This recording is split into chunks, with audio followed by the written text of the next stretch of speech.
All right, fellow Desmos enthusiasts, I am going to show you my favorite feature on Desmos, which is the ability to add graphs into student activities. So I'm in the middle of a student activity here, and you can see I've got make a graph of a line that has a slope of 4 and a y-intercept of -1.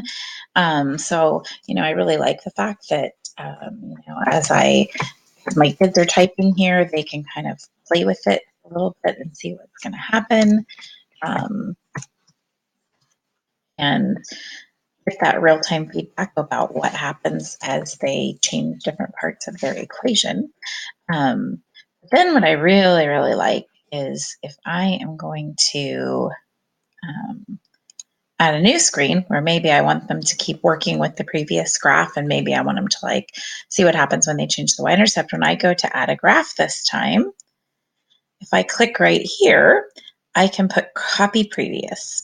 And then what's going to happen is their previous graph is going to be added right in, and they can continue to work with that same graph. And so then I can say something like, change the y-intercept.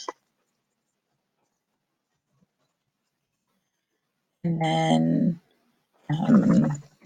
describe how this changed your graph.